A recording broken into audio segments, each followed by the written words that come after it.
Y esta es la Capilla Ardiente, donde desde hace muchas horas ya están los restos de Miguel Uribe Turbay, escoltados por miembros de las fuerzas del orden y visitados ya por miles, muchas miles de personas que han pasado a rendir sus respetos, muchos llorando, otros de alguna manera indignándose ante la situación, otros preocupados, asustados por lo que está pasando en un país que vive, te lo venimos contando desde hace más de un año, lamentablemente un renacer de los peores tiempos, de la violencia, del terrorismo, de grupos criminales que se sienten cada vez más empoderados y que se animan, por lo tanto, a cometer actos cada vez más atroces, como es, por ejemplo, volver a matar a un candidato a presidente, como lo hicieron con Luis Carlos Galán, como lo hicieron con Eliezer Gaitán y como lo hicieron con tantos otros casos, porque el de Uribe Turbay fue el octavo candidato a presidente en la historia de Colombia asesinado. Ya vamos a ir en vivo allí, pero podemos ver la imagen de Claudia Tarazona, que es una imagen realmente desgarradora, la imagen de la viuda de Miguel Uribe, esta imagen, ¿no?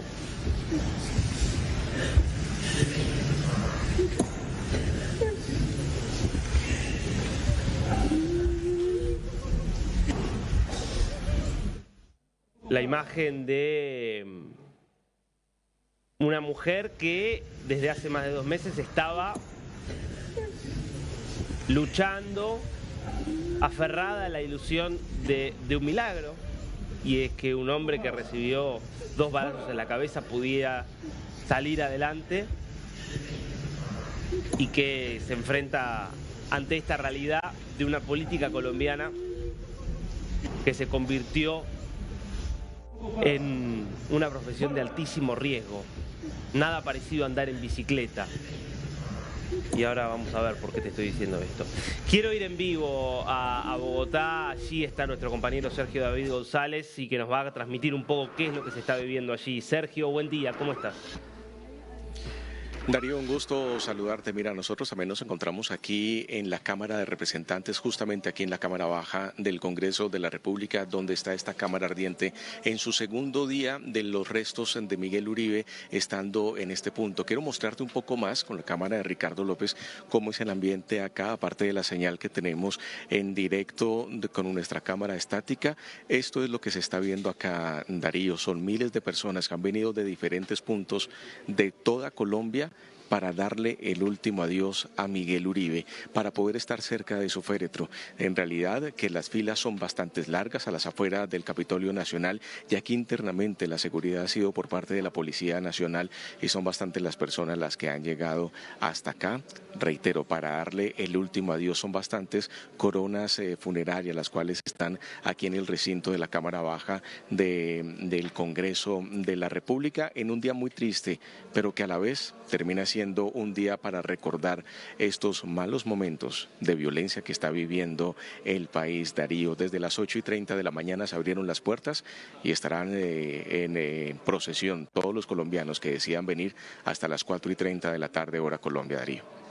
Sergio, ¿me contás un poco y nos contás a todos, a toda nuestra audiencia, cómo describías las sensaciones de las personas que están viniendo de tantos lugares y que se posan algunos segundos frente al féretro? ¿Qué imágenes te impactaron más? ¿Qué es lo que te está dejando todo esto que estás viendo allí?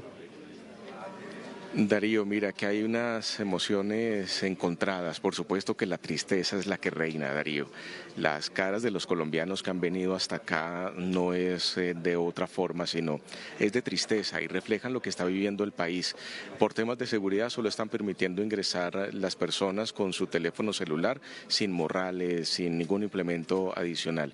Y lo que están buscando ellos es tratar de inmortalizar este momento del féretro de Miguel Uribe con la bandera de Colombia a través de una selfie, a través de una fotografía como un recuerdo de lo que él había representado para la democracia y para la política colombiana.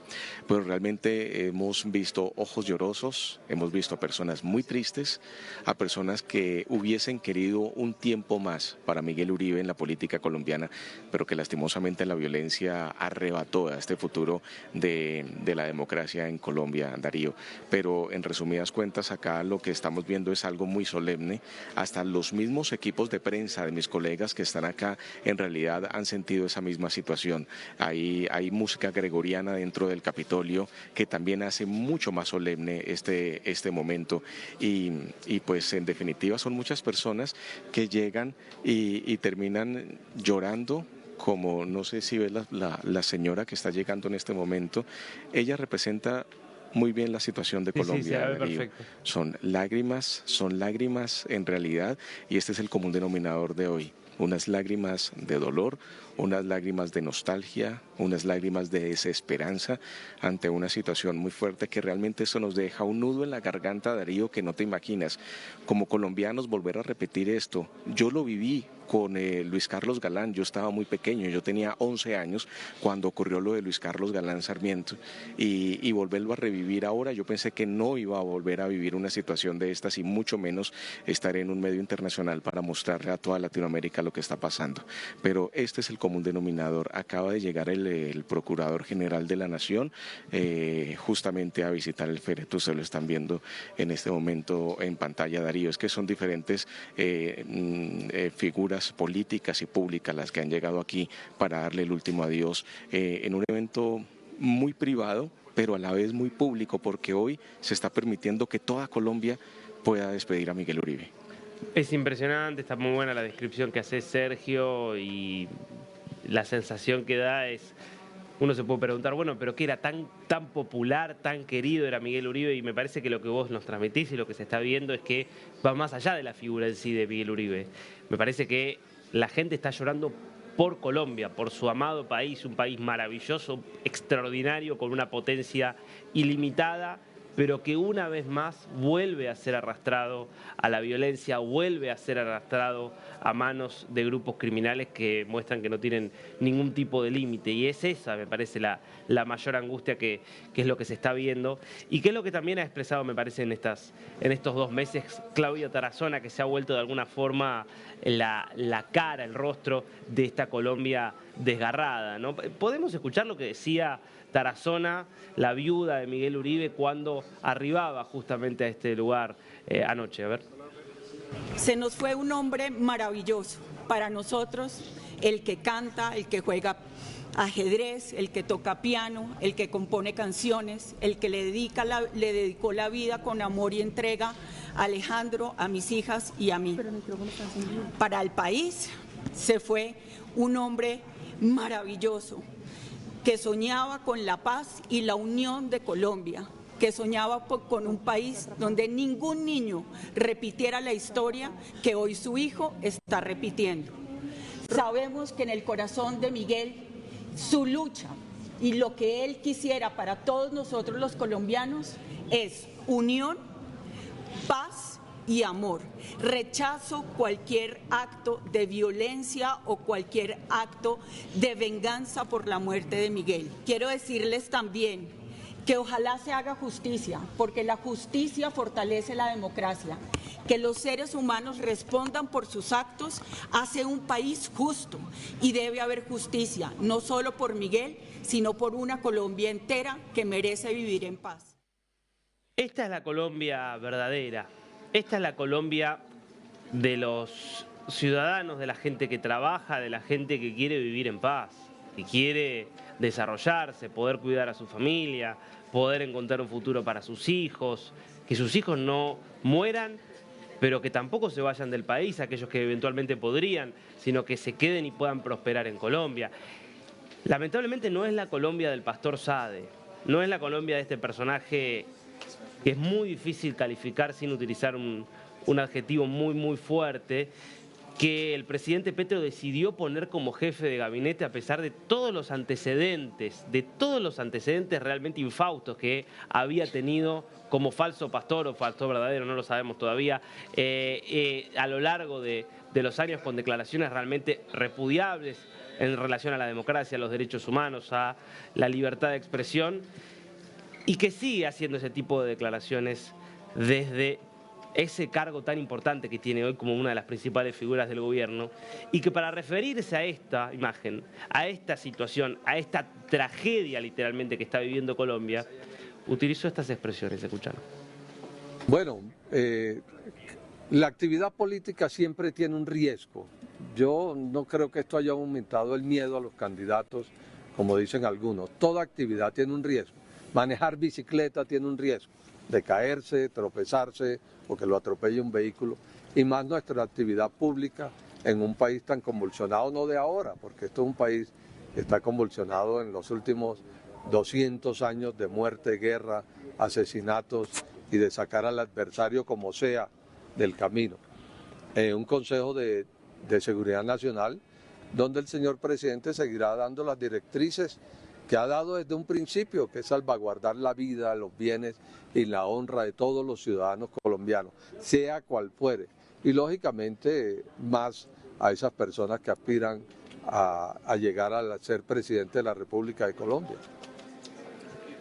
Un riesgo como andar en bicicleta, como tropezarse mientras uno anda en bicicleta o mientras camina. ¿Realmente es eso? Que sicarios asesinen en pleno Bogotá a un senador y candidato a presidente. Es realmente impresionante lo que está pasando en Colombia, lo que está pasando desde Casa de Nariño, mientras la tragedia asola de esta forma al país. Sergio, ¿qué no podemos saber qué pasa por la cabeza del pastor Saade? Ahora, evidentemente, hay algo que nos habla del gobierno, porque le ha dado cada vez más poder Petro a este personaje, y habla de, me parece, la consternación, me imagino, que debe haber causado en todo el país esta declaración. Pues te cuento, Darío, que sí, le está pasando factura estas declaraciones al director del despacho de la Presidencia de la República, porque fueron totalmente desafortunadas. La verdad que no era necesario ese tipo de comparativos para poder hablar de los riesgos que es hacer la política en Colombia. En varias ocasiones les he comentado acá que realmente ser político, ser periodista en Colombia es un oficio de altísimo riesgo, pero no era necesario poderlo comparar como si estuvieran montando bicicleta. La verdad que lo que está haciendo es minimizando un magnicidio, minimizando un hecho, además, Darío, que ocurrió durante el gobierno de Gustavo Petro, que el gobierno de Gustavo Petro, a través de la Unidad Nacional de Protección, no le brindó las herramientas necesarias para que esto se hubiese evitado. Va a quedar en la historia, sin importar si dicen si es un riesgo montando bicicleta o no, va a quedar en la historia que este magnicidio del sexto candidato a la presidencia de la República en Colombia haya sido asesinado por las armas que siempre ha estado acompañando en las últimas 6 décadas a nuestro país, Darío. De eso sí no lo podrán borrar de ninguna manera. Ahora, recordemos algo, recién fue posesionado Alfredo Saade en el despacho de la Presidencia de la República. También había hablado que supuestamente le habían informado que a Miguel Uribe lo habían visto en silla de ruedas por los pasillos de la clínica Fundación Santa Fe, y que eso, si eso era cierto, que él se agradaba por esa situación. Pues mira la irresponsabilidad que tiene alguien que tiene un cargo tan importante, que es el que maneja los ministros del gobierno nacional, dando ese tipo de calificativos, Darío. Así que es algo que realmente no nos sorprende, pero sí entristece en momentos donde Colombia necesita una unión, necesita mensajes de solidaridad. Pueda que para el pastor Saade, como lo dijo ayer el presidente de la República, Miguel Uribe no fuera uno de los nuestros, refiriéndose al equipo de él o a su ideología. Pero justamente estas palabras fueron muy, pero muy desafortunadas, Darío. Sí, tenés razón, había dicho eso. Había dicho que Uribe estaba ya en silla de ruedas, que se estaba recuperando. Increíble, increíble, porque aparte nadie aparece dentro del gobierno para, de alguna manera, llamarlo al orden, para marcar distancia, con lo cual es evidente que esta es la posición oficial del gobierno de Gustavo Petro, en este momento que está viviendo Colombia.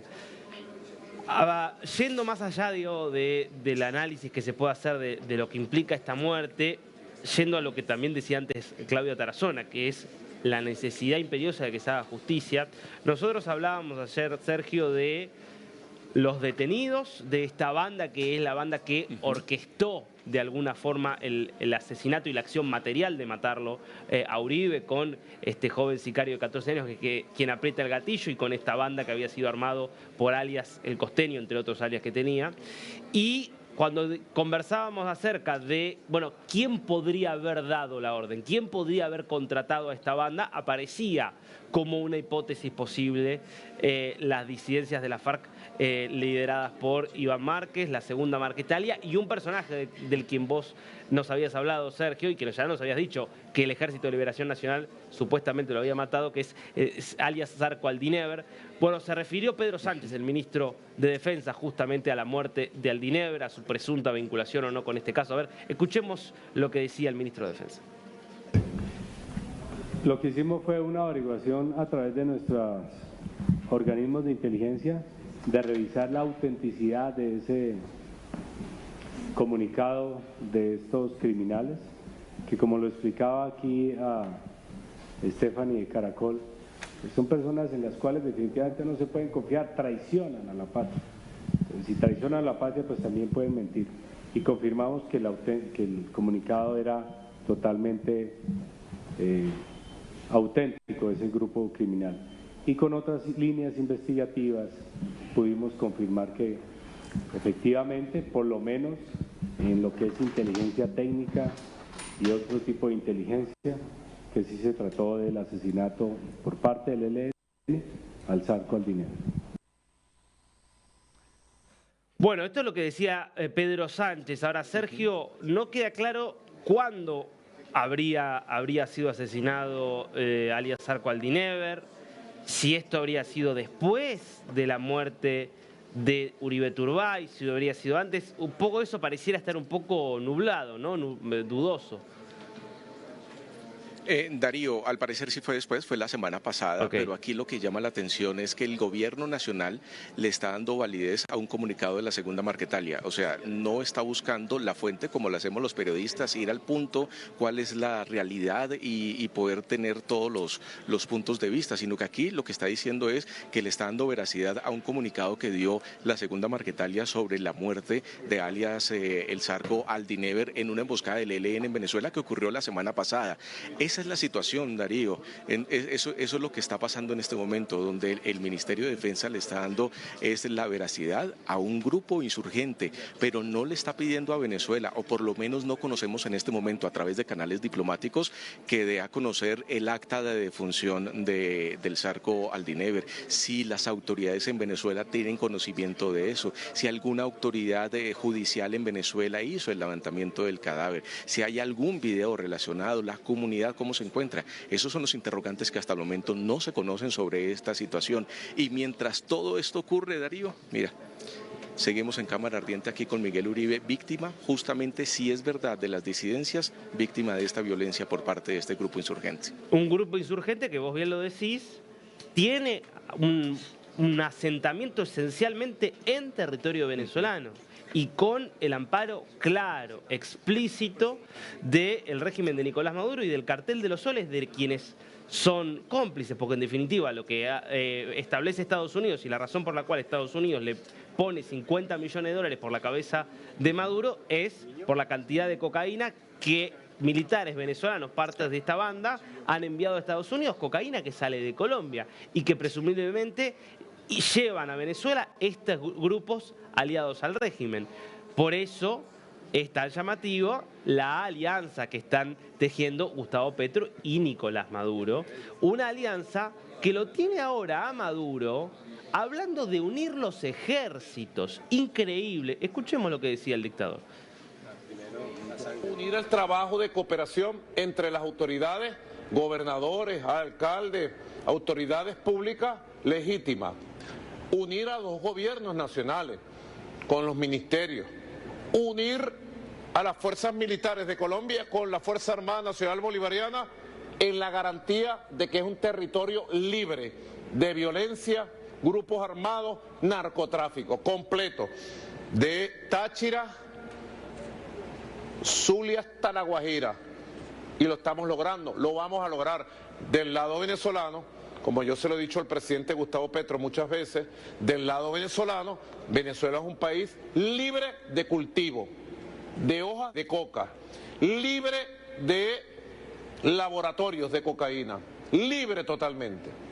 Y como vamos a explicar ahora, Venezuela este año tiene un récord de incautación del porcentaje de cocaína que el narcotráfico trata de pasar por nuestros mares o por nuestro territorio. Así que sí se puede. Si unimos fuertemente el poder económico, el poder institucional, el poder político y el poder militar y policial de Colombia y Venezuela en esta zona número 1, podemos demostrar que como zona piloto la liberamos de la violencia. ¿Se entiende lo que estamos hablando cuando decimos de esta hipótesis de un país soberano, democrático, que ha hecho o había hecho hasta hace algunos años enormes esfuerzos por combatir al flagelo del narcotráfico como es Colombia, se pusiera en manos del ejército venezolano? Sería exactamente lo mismo que poner a las Fuerzas Armadas en manos de grupos criminales. Eso es de lo que estamos hablando, porque el de Maduro es un grupo criminal. Esto reconocido por los propios miembros de la estructura del chavismo, porque son los sobrinos de Maduro los que reconocieron ante la justicia de Estados Unidos que son narcotraficantes.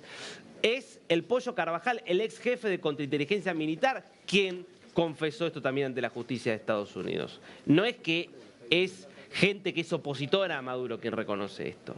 Pues eso, son decisiones de política exterior gravísimas las que está tomando el gobierno colombiano, que ha hecho una desautorización parcial de esto. A ver, ¿qué es lo que acaba de publicar el presidente Petro en relación a estas declaraciones de Maduro?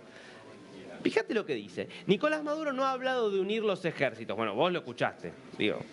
Vos lo acabás de escuchar a Maduro hablando claramente de unir a las Fuerzas Armadas. Pero, dice Petro, Nicolás Maduro no ha hablado de unir los ejércitos, sino de articularlos para acabar el narcotráfico en la zona de frontera. Y eso es conveniente para las dos naciones y ha dado muchos resultados. Recordemos, Colombia viene de niveles récord históricos de cultivo de coca y de producción de cocaína. Esos son los resultados extraordinarios de los que habla Petro. El ELN ha sido golpeado en ambos lados de la frontera militarmente. Mi orden dada es articular las inteligencias para la lucha contra el narcotráfico con Estados Unidos, Europa, América Latina y el Caribe, con China, con el mundo árabe y con el mundo entero. Y he impartido instrucciones que por encima de las diferencias políticas, los ejércitos de América Latina se coordinen con prioridad.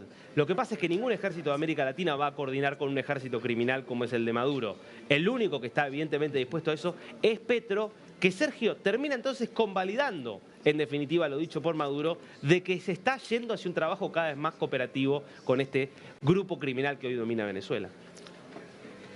Mira, Darío, para resumir esto, el único presidente en todo el mundo que salió a defender al régimen de Maduro cuando Estados Unidos sacó la recompensa de hasta $50 millones contra Nicolás Petro, contra Nicolás Maduro, fue Gustavo Petro. Justamente él fue el único que salió a decir que Venezuela estaba colaborando con Colombia para luchar contra el narcotráfico. Ahora, hay que tener en cuenta que ya hay un plan de binacional entre ambos países para la zona que se está haciendo en frontera y que justamente lo que está proponiendo Maduro desde Venezuela es que los estados de Zulia, Táchira y se una con La Guajira en Colombia y con Santander y norte de Santander es justamente la misma zona binacional de inversión que están proponiendo desde Colombia y Venezuela. Mira, esto realmente es algo que hay que prestarle mucha atención porque lo está haciendo en el último año de Gustavo Petro. Destapó las cartas que tanto había negado en campaña, que él no tenía relación con Venezuela, que él no tenía relación con el chavismo, que él no iba a convertir a Colombia en una segunda Venezuela y que la relación con Venezuela iba a ser de una manera diplomática. Pues esta situación es totalmente diferente. Hasta el momento no ha reconocido a Maduro como presidente de manera verbal, pero sí lo ha reconocido comprometido con todas estas alianzas que se están haciendo. Además, también publicar a través de la red social X un video del ejército bolivariano. Eso nunca se había visto en un mandatario de Colombia hacer esa situación, y un respaldo, Darío, que realmente genera una consternación muy fuerte dentro de la opinión en Colombia. Darío, esta situación en realidad que se está saliendo de las manos, y por supuesto Estados Unidos ya tiene los ojos puestos en Colombia. Darío, hoy viene el subsecretario de Estado de los Estados Unidos, pero no viene en visita diplomática. Es la primera vez que viene un funcionario de la Casa Blanca, pero viene a las exequias de Miguel Uribe, no viene a hablar con el gobierno nacional. Bueno, es tal cual lo que vos decís, Sergio, respecto a este dato de la llegada del gobierno de un funcionario importante de Estados Unidos, pero no para eso. Pero te propongo que repasemos justamente esta secuencia de la que hablábamos recién, de cómo han venido siendo estos intercambios cada vez más estrechos, cada vez más íntimos. Se hablaba de relaciones carnales en los 90 en la Argentina para referirse a la alianza entre Argentina y Estados Unidos. Bueno, parece que este gobierno de Petro y el gobierno de Maduro están yendo justamente hacia eso. Recordemos lo que decía Nicolás Maduro después de que el Departamento de Estado subiera a 50 millones de recompensa y que Trump diera la directiva a las Fuerzas Armadas de que estuvieran listas para intervenir contra carteles de la droga, como por ejemplo el cartel de los soles. La vida no puede ser para estar amenazando a los demás, para estar amenazando a los países, para estar creando guerras en todos lados. La vida tiene que ser para el bien, como enseñó Bolívar, como Cristo Redentor nos lo dice diariamente: hacer el bien para recibir el bien. Quien el bien hace, bien le va. Quien mal hace, mal le va. Pero además, nosotros estamos tan benditos y es tan bonito estar tan bendecido, que está comprobado que el que se mete con Maduro y el que se mete con Venezuela se seca por siempre y para siempre, a la corta o a la larga. Y parece que el que se mete con Maduro ya no se mete solo con Maduro. Petro dice que también se mete con Colombia, y esto es lo grave, porque está de alguna manera atando el destino de un país que está siendo sojuzgado por una dictadura atroz como es la de Maduro, atando el destino de Colombia, de los 50 millones de colombianos a ese mismo destino. Y eso es lo preocupante, porque fíjate lo que publicaba Petro justamente después de que Maduro dijera estas palabras y después del mensaje de Estados Unidos: transmito públicamente mi orden dada como comandante de las Fuerzas Armadas de Colombia. Colombia y Venezuela son el mismo pueblo, la misma bandera, la misma historia. Cualquier operación militar que no tenga aprobación de los países hermanos es una agresión contra Latinoamérica y el Caribe. Es una contradicción fundamental a nuestro principio de libertad. Libertad o muerte, gritó Bolívar y el pueblo se sublevó. ¿Qué está diciendo? Que si hubiera una operación especial de Estados Unidos contra el criminal que es Nicolás Maduro, ¿Petro que intervendría para defender a Maduro? ¿Está sugiriendo eso? Porque además si son el mismo ejército, ¿estamos hablando de eso? Porque además después se daba la situación de la que vos hablabas recién, Sergio, que es este video que publicaba Petro. Mirá el video que publicaba Petro, donde mostraba justamente a la guardia de Maduro desplegando sus armas, desplegando su... Bueno, este es el video. Rendimos memoria en la fe de su guardia de honor. Que es, insisto, miembros del ejército venezolano, de la Fuerza Armada Nacional Bolivariana, hablando de su lealtad hacia Maduro. Pero esto publicado por el propio presidente de Colombia. Mirá, el ejército que quede lo que fue la Gran Colombia será aquel que pueda levantar con orgullo el estandarte de la vida, de los valores fundamentales de la humanidad, herederos de la libertad jurada por Bolívar. Es decir, el ejército criminal dedicado al narcotráfico, dedicado a reprimir de la forma más terrible a la población venezolana. Ese es el ejército que para Petro es el ejército de Bolívar, no para Maduro. Para Petro está convalidando que ese ejército es el ejército de Bolívar. Es, Sergio, perdona que te lo diga, pero es surrealista, porque efectivamente no tiene nada que ver con lo que Petro había dicho en campaña y en la primera parte de su gobierno.